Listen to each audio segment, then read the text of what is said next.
राजा परीक्षित ने पूछा, भगवान श्री हरि सबके स्वामी हैं और आपने कहा वामन अवतार धारण करके राजा बलि से मांगा।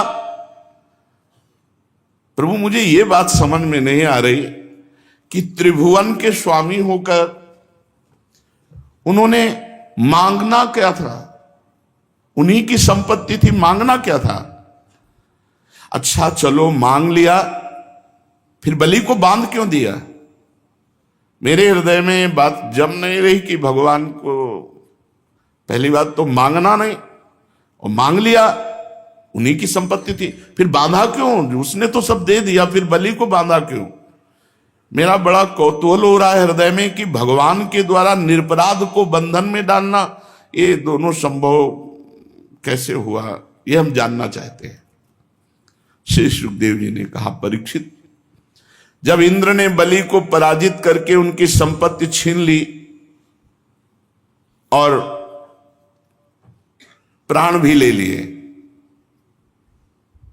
एक तरह से बलि को, तो भृगुनंदन शुक्राचार्य जी ने बलि के शरीर को एकांत में ले जाकर मत संजीवनी विद्या से जीवित और स्वस्थ और तेजस्वी कर दिया।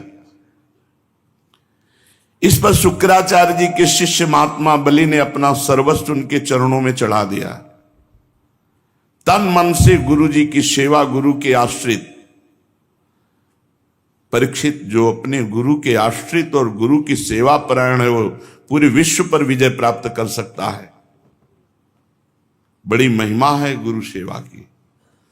देखो, गुरु सेवा के प्रताप से ही संदीपिनी जी जगत गुरु भगवान श्री कृष्ण के गुरु बने, अपने गुरुदेव की सेवा के प्रताप से।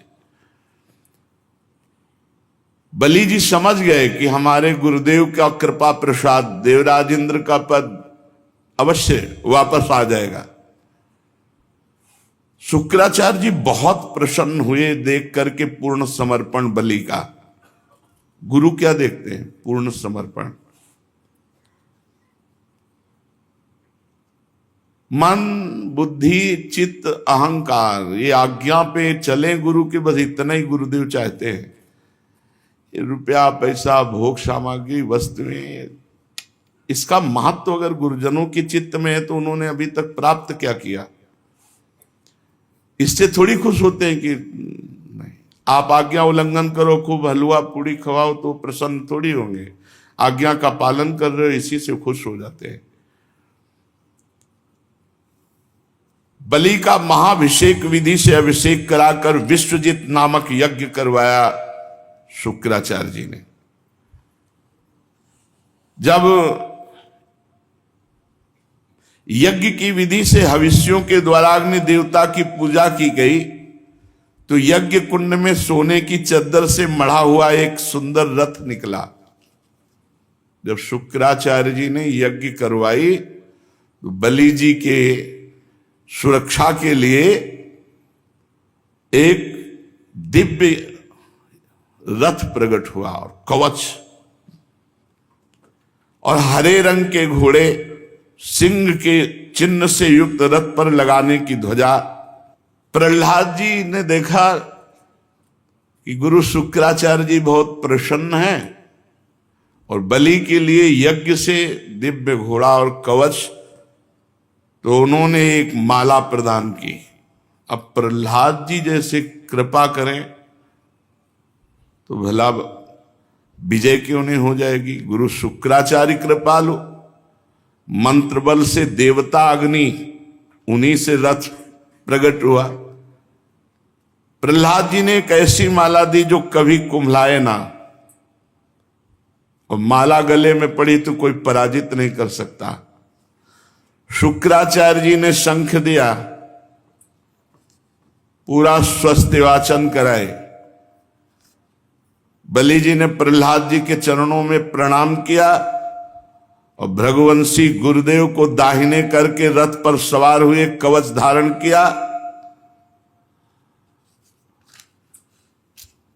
अपने ईश्वर बल से दैत्य सेनापतियों को साथ लिया, देवराज इंद्र पर चढ़ाई कर दी। ऐसा लग रहा था मानो आकाश को पी जाएंगे। क्षितिज को भस्म कर देंगे। बहुत बड़ी सेना अंतरिक्ष को कपाते हुए अमरावती पर चढ़ाई कर दी देवराज इंद्र के महल पर। जे ही राजधानी अमरावती देवताओं की दैत्यों ने घेर ली। अब तो विश्वकर्मा का बनाया हुआ दिव्य शव स्थान नष्ट भ्रष्ट करने लगे दैत्यजन। देवांगनाएं भागने लगी। अमरावती इतनी मनोहर थी मानो त्रिभुवन की सुंदरता वहां एकत्रित की गई हो। इंद्र ने देखा कि बलि के सामने टिकना असंभव, क्योंकि उनके ऊपर गुरु कृपा है। तो अपने गुरु बृहस्पति जी के पास गए, उनसे बोले भगवान इस बार तो ऐसी शक्ति दिखाई दे रही कि जीत पाना कठिन है। मैं देखता हूं कि बलि को कोई रोक ही नहीं सकता, ऐसे प्रलयंकारी आग की तरह बढ़ता चला आ रहा है। आप कृपा करके बताइए कि मेरे शत्रु की इतनी जल्दी इतनी बढ़ती कैसे हो गई और इसे कैसे दबाया जा सकता है। देवगुरु बृहस्पति ने कहा इंद्र, मैं तुम्हारे शत्रु बलि की उन्नति का कारण जानता हूं। उसने अपने गुरुदेव को रिझा लिया है। शुक्राचार्य जी ने अपने शिष्य बलि को महान तेज शक्ति का खजाना बना दिया। इस समय सर्वशक्तिमान भगवान के सिवा काल की भी ताकत नहीं कि बलि को पराजित कर सके, केवल भगवान। इसलिए तुम बिना लड़े भागो, बृहस्पति जी ने सलाह दी, और जाओ त्रिभुवन में कहीं भी छुप जाओ, भागो, सब खाली करो अमरावती। युद्ध नहीं, कोई नहीं जीत सकता बलि से। प्रतीक्षा करो भगवान की कृपा की। इस समय शुक्राचार्य के तेज से बलि की उत्तरोत्तर वृद्धि हो गई है, और जब इन्हीं शुक्राचार्य जी का ये तिरस्कार करेगा तब ये पराजित हो सकता है, अन्यथा नहीं। जिन शुक्राचार्य जी की कृपा से इतना बल वैभव, उन्हीं शुक्राचार्य जी का जब अपमान करेगा तब ये पराजित होगा। बृहस्पति जी स्वार्थ और परमार्थ से परम ज्ञानी हैं। उनकी सलाह मानकर समस्त देवता अंतर्ध्यान हो गए। पूरा स्वर्ग खाली। विरोचन नंदन बलि ने देखा कि अमरावतीपुरी में कोई लड़ने वाला ही नहीं। तब उन्होंने भृगुवंशियों से अनुगत 100 अश्वमेध यज्ञ किए, क्योंकि इंद्र पद का अधिकारी वही जो 100 अश्वमेध यज्ञ कर ले। अब तो महाराज चंद्रमा के समान शोभायमान हो गए इंद्र पदवी पर बलि। गुरुदेव की कृपा से प्राप्त समृद्ध राजलक्ष्मी को बड़ी उदारता से उपभोग करने लगे और अपने को कृतकृत्य मानने लगे। जब देवता भाग कर छिप गए, स्वर्ग का अधिकार छीन गया, तो देव माता अदिति बड़ा दुख हुआ। अपने पुत्रों की दुर्दशा देखकर बहुत दुखी हुई। परम प्रभावशाली अपने पति कश्यप मुनि की जब समाधि टूटी तो उनके चरणों में प्रणाम किया। तो उन्होंने कहा सब शांति है, सब सुख है।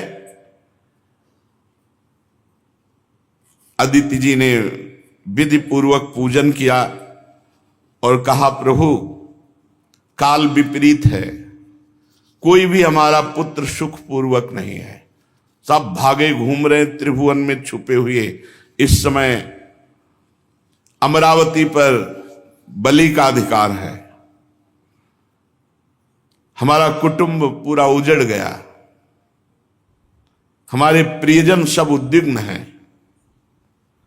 भगवान बस आपके सामने दासी यही कुशलता वर्णन कर रही है।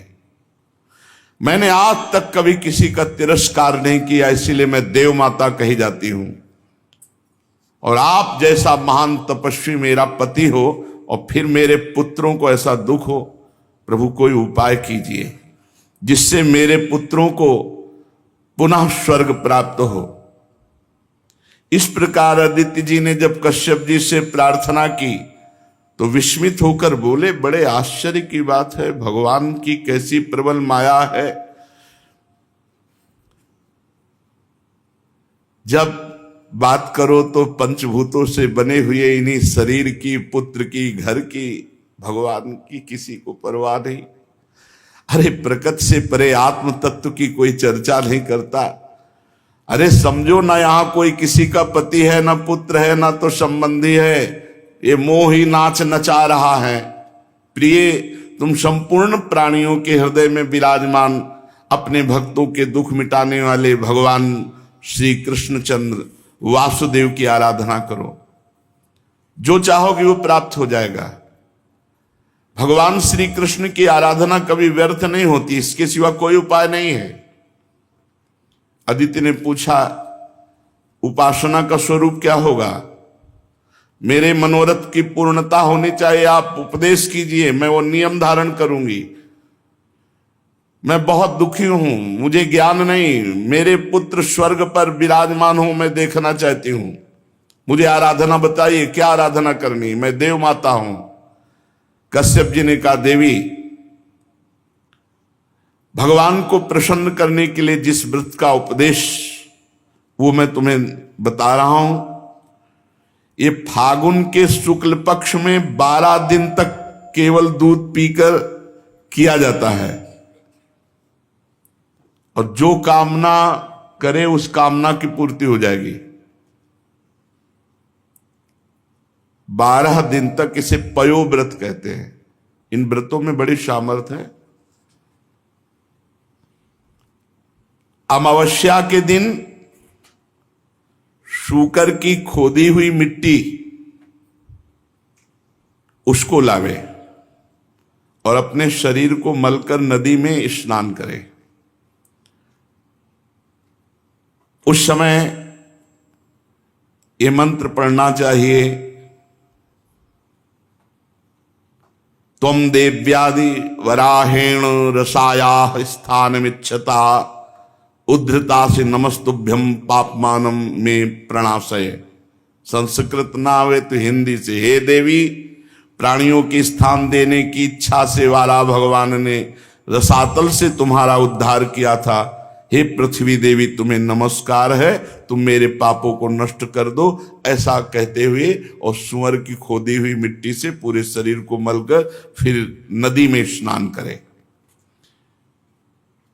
इसके बाद अपने नित्य नैमित्तिक नियमों को पूरा करके एकाग्रचित्त से मूर्ति, वेदी, सूर्य, जल, अग्नि और गुरुदेव रूप से भगवान की पूजा करें। फिर प्रार्थना करें, प्रभु आप सर्वशक्तिमान हैं, अंतर्यामी और सबके आराधनीय हैं। समस्त प्राणी आप में और आप समस्त प्राणियों में निवास करते हैं, इसी से आपको वासुदेव कहते हैं। आप समस्त चराचर जगत और उसके कारण के भी साक्षी हैं। हे भगवान वासुदेव, मैं आपको नमस्कार करती हूं। भगवान को नमस्कार करके भगवान की स्तुति करें कि आप सबके प्राण हैं, आप इस जगत के स्वरूप हैं, आप योग हैं, योग के कारण हैं, आदिदेव हैं, पीतांबरधारी केशव। मैं आपकी स्तुति करती हूं, आपके चरण रज की उपासना करती हूं, आपकी कृपा लालसा प्राप्त करने के लिए। फिर गंधमाला आदि से भगवान का पूजन करे और दूध से भगवान की मूर्ति का स्नान करावे। इसके बाद वस्त्र, यज्ञोपवीत, आभूषण, जो व्यवस्था है, द्वादशाक्षर मंत्र से भगवान का पूजन करे और दूध में पकाए हुए घी और गुड़ और साली के चावल से द्वादशाक्षर मंत्र से हवन करे। कुछ नैवेद्य भोग लगावे, सबको बांट दे, जरा सा स्वयं पाले, भगवान को आचमन करावे, फिर तांबूल पान का बीड़ा और 108 बार द्वादशाक्षर मंत्र का जप करे, फिर 4 प्रदक्षिणा दे और भूमि पर लौटकर साष्टांग दंडवत प्रणाम करे, निर्माल्य को सिर पर लगावे और वो जो खीर बनावे तो रोज कम से कम 2 ब्राह्मणों को पवावे, उनको दक्षिणा दे, सत्कार करे, ब्रह्मचर्य से रहे, प्रातःकाल स्नान करके दूसरे दिन फिर ऐसी पूजा करे, फिर भगवान को वैसे दुग्ध स्नान, फिर वैसे 2 ब्राह्मणों को, 12 दिन तक ऐसे ही ब्रह्मचर्य रहकर वो स्वयं केवल दूध पिए, पयोव्रत कहते हैं, और भगवान की ऐसे आराधना करे, जो चाहेगा वो प्राप्त हो जाएगा। ये फाल्गुन शुक्ल प्रतिपदा से लेकर त्रयोदशी पर्यंत ब्रह्मचर्य से रहे, भूमि पर शयन करे, 3 समय स्नान करे, झूठ न बोले, पापी आदमी से बात न करे और पाप की बात न करे, और छोटे बड़े सब भोगों का त्याग कर बिल्कुल ऐसे ही रहे जैसे संत, किसी भी प्राणी को कष्ट न पहुंचाए, भगवान की आराधना करे, तो ये बहुत कम समय में 12 दिन में ये पयोव्रत रखने वाला जो कामना करेगा उसकी पूर्ति हो जाएगी। अत्यंत एकाग्रचित होकर के इसकी आराधना करना चाहिए। पयोव्रत, इसका नाम पयोव्रत है। ब्रह्मा जी ने मुझे बताया था, मैंने तुम्हें बता दिया। देवी तुम भाग्यवती हो, तुम इसको कर सकती हो। कल्याणी, भगवान को संतुष्ट करने वाला ये सर्व पयोव्रत है जिससे भगवान प्रसन्न होते हैं। परीक्षित अपने पतिदेव महर्षि कश्यप जी का उपदेश प्राप्त करके अदिति ने सावधानी से 12 दिन तक पयोव्रत का अनुष्ठान किया। जे ही पूरा व्रत हुआ तो सामने देखा भगवान प्रकट हो गए। अच्छा, भगवान जब प्रकट हुए तो चाहे देवकी वसुदेव जी के सामने या यहां इस समय अवतार ले रहे हैं, तो पहले चतुर्भुज रूप में प्रकट होते हैं और फिर भगवान जो अवतार लेना चाहते वो रूप धारण करते हैं। तो यहां भी शंख चक्र गदा पद्म धारण किए हुए सामने प्रकट हो गए। अदिति जी तो विकल हो गई और प्रेम विह्वल होकर पृथ्वी पर लौटकर साष्टांग दंडवत प्रणाम किया। फिर उठकर हाथ जोड़कर भगवान की स्तुति करने की चेष्टा की, परंतु इतना आनंद, इतने आंसू की बोल न सकी। सारा शरीर पुलकित हो गया और आनंद उल्लास के साथ कंपायमान शरीर चुपचाप खड़ी हैं। परीक्षित, यज्ञेश्वर भगवान श्री हरि देख रहे थे। माता अदिति धीरे धीरे साहस करती कि भगवान का कुछ स्तवन करें, पर स्थिति इतनी प्रेम विकल है। फिर हिम्मत की और लड़खड़ाए हुए शब्दों में कहा, आप यज्ञ के स्वामी हैं, स्वयं यज्ञ हैं, आप अच्युत हैं। आपके चरण कमलों का आश्रय लेकर घोर पापी भी भव समुद्र से तर जाता है। आपके नाम का कीर्तन, नाम का श्रवण ये संसार से तारने वाला है। आपके नामों के श्रवण मात्र से परम कल्याण हो जाता है। हे आदि पुरुष, हम आपकी शरण में हैं। सारी विपत्तियों का आप नाश करने वाले हैं। हे स्वामी, आप हमारा कल्याण कीजिए। भगवान ने कहा, देवताओं की जननी, मैं तुम्हारी अभिलाषा को जानता हूं। शत्रुओं ने तुम्हारे पुत्रों की संपत्ति छीन ली है, स्वर्ग से खदेड़ दिया है। तुम चाहती हो कि युद्ध में तुम्हारे पुत्र उन्मत्त वाले बलि असुरों को जीतकर विजय लक्ष्मी प्राप्त करें, इसीलिए तो आराधना किया है ना। तुम्हारे पुत्र धन समृद्धि से युक्त हो जाएं और जैसे विराजमान थे पहले स्वर्ग में वैसे ही आनंद हो जाए। तो देवी, ये तो नहीं हो सकता। असुर सेनापतियों को जीता नहीं जा सकता, ऐसा मेरा निश्चय है। क्योंकि ईश्वर और गुरु उनके अनुकूल हैं, लड़ाई नहीं की जा सकती। पर मुझे प्रसन्न कर लेना व्यर्थ भी नहीं जाता, इसलिए मैं तुम्हारे लिए तुम्हारा पुत्र बनकर जाऊंगा और जाकर के उनसे मांगूंगा। लड़ाई तो नहीं हो सकती, मांग करके भिक्षा रूप में फिर तुम्हें देंगे। भगवान ऐसा आश्वासन दिया, जो आगे चरित्र फिर श्रवण कीजिए। श्री राधा वल्लभ लाल की।